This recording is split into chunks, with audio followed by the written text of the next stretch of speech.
Très chers frères et sœurs, nord, sud, de l'est à l'ouest, bonjour, bonjour, bonsoir. J'ai ri, ça ne finit pas. Vous savez, dans Scorpion aiguille de conscience, lorsque je prends ma caméra, je mets devant moi pour vous communiquer. Si vous voulez comprendre quelque chose, comprenez. Si vous voulez cogiter, cogitez. Mais je suis un aiguilleur de conscience et je le reste, je le demeure. Oui, le professeur Abba Oyono, qui l'ignore? Je pense qu'aucun talibou ne l'ignore. Parce que je crois que s'il est aussi populaire aujourd'hui, c'est parce qu'il prête allégeance. Il est devenu celui qui a remplacé Feu Paul Éric Kinge. Vous vous rappelez quand Paul Éric Kinge est directeur de campagne de Camto. Oh, c'est lui qui a implémenté cette expression, le pape de droit. J'aimerais toujours poser la question, quelles sont les références en tant qu'avocat du professeur Maurice Kamto? Je ne sais pas. Je sais que tout ce que les talibous peuvent dire, c'est que il a réussi, ou je ne sais pas où c'était par procès ou par diplomatie, mais en tout cas, lui-même dit que ce n'est pas grâce à lui, c'est Paul Biya. C'est ça qui est quand même terrible. Mais en dehors de ça, je ne connais pas une autre référence, je ne connais pas un dossier digne de ce nom qui a été gagné par... Je ne sais pas, je ne sais pas. Mais Paul Éric Kinge a réussi quand même à faire de Kamto le pape du droit. Voilà. Le pape sans rien dedans. Quand j'ai fini de le dire, le professeur Abba Oyono, qui est un brillant professeur, quelqu'un que j'admire beaucoup de par des exposés, et ma foi, qui n'a pas sa langue dans sa bouche, qui dit ce que même Kamto ne dit pas. Lui, qui n'a jamais été ministre ou avoir un poste relatif quelconque. Mais le professeur Abba Oyono, c'est quelqu'un de... Vraiment, si on vous dit qu'il est un enseignant, un professeur, il est un fonctionnaire, on n'a pas l'habitude de le voir, des fonctionnaires au Cameroun qui prennent leur bâton de pèlerin pour dénoncer le système, le régime. Le professeur Abba Oyono a trouvé en lui, pour lui, il a trouvé un leader politique qui peut faire son compte, qui répond à tous les critères les plus absolus possibles. C'est le professeur Maurice Kamto.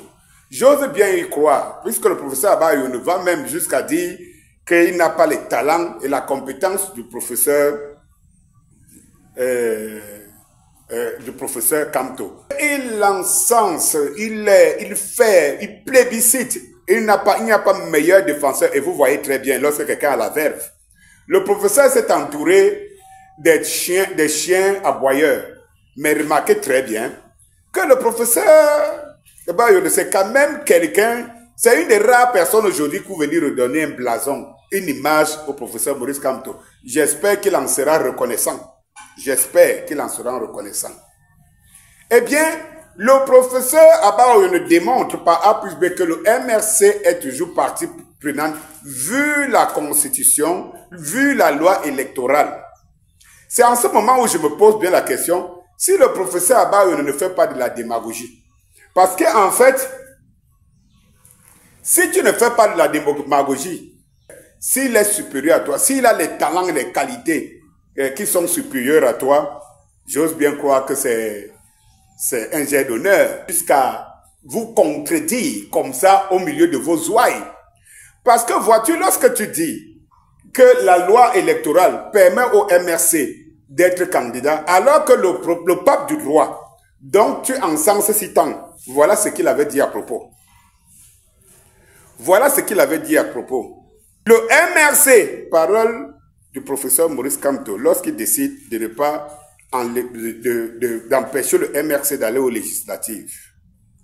Le MRC est pleinement conscient que faute pour lui de prendre part au scrutin à venir, ça veut dire 2020, les législatives, il ne pourra pas, dans les conditions actuelles de la loi électorale, présenter un candidat à la présidentielle à venir. Cela veut dire que 2025. C'est le pape du droit.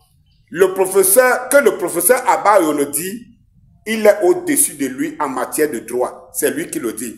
Sauf que si ce n'est pas le charlatanisme que le professeur Abba Oyono vient nous démontrer, que le MRC, donc le pape du droit, a déjà lu le code électoral, que ce MRC, bon, résultat, j'aimerais vous dire simplement une chose, mes chers frères et sœurs, c'est que dans cette histoire, c'est le MRC qui est le dindon de la farce, c'est le MRC qui a été sacrifié à l'autel des intérêts. N'oubliez pas que Kamto avait dit que le MRC n'ira pas aux élections pour satisfaire quelques aventuriers ou quelques personnes qui aimeraient avoir des postes d'éléments. Et il dit très bien que le MRC est pleinement conscient. Il n'a pas dit lui, hein. Il n'a pas dit lui. Pour vous montrer que cet homme a été missionné, je ne sais pas par quel couloir, et je le sais très bien, je vous le dis tous les jours, il a été missionné pour détruire le MRC. Parce que lorsqu'il le dit, il dit bien que le MRC, il n'a pas dit lui. Lui étant le président à vie. À vie, parce que personne n'ose s'attaquer à sa présidence. Du MRC, porteur des valeurs du MRC. Il dit le MRC est pleinement conscient. Sauf que le même Kanto, le moment venu, déclare qu'il est candidat.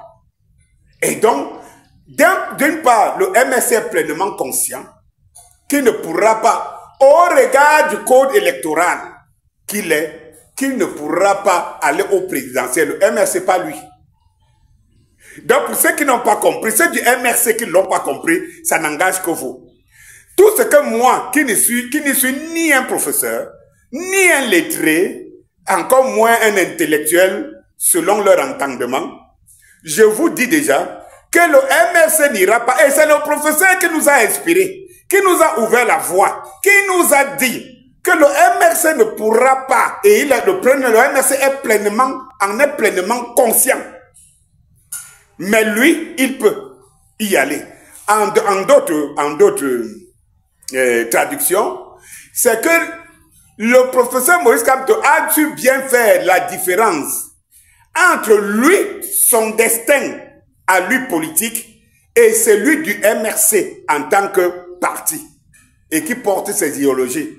Est-ce que les idéologies d'un parti quelconque que Kamto ira porter sont les mêmes que celles dont les MR6 nous vantent tous les jours? Que c'est par rapport au programme politique du MRC qu'ils ont adhéré? Est-ce que lorsqu'ils vont maintenant suivre le Kamto dans un autre parti qui n'a pas le même programme politique que le MRC, dites-moi, la raison pour laquelle ils suivront maintenant Kamto sera quoi? Ce sera le programme politique, ce sera Kamto. Je vous dis donc, mes chers frères et sœurs, les politiciens vous manipulent. Les politiciens vous manipulent. Vous ne vous en rendez pas compte. Si Kamto va dans un autre parti, autre que le MRC, ces oies vont le suivre, ces chiens. Ils vont le suivre parce que c'est Kamto. Ils ne vont pas le suivre parce que c'est le programme politique du MRC. Il faut donc que vous mettiez ça dans la tête. Ils vont le suivre parce que c'est Kamto. Donc, ceux qui vous ont dit, qui vous racontent tous les jours là qu'on suit un parti politique par rapport à son idéologie, par rapport à son programme politique, allez donc rester dans le MRC qui n'ira pas aux élections et attendez 2032. 2032, parce que Kamto vous a condamné à ne pas rêver. Mais ces ouailles, ceux qui le suivent pour des raisons autres que celles du programme politique du MRC, vont le suivre partout où il ira. Ils ont même commencé la campagne pour ça. Donc, professeur Abaoum, j'ose pas croire, à défaut de savoir que d'une manière intrinsèque ou d'une manière consciente, vous manipulez les gens, j'ose pas croire que vous dites exactement le contraire de Kamto, tout en prétendant qu'il est au-dessus de vous en matière de droit. Bonjour.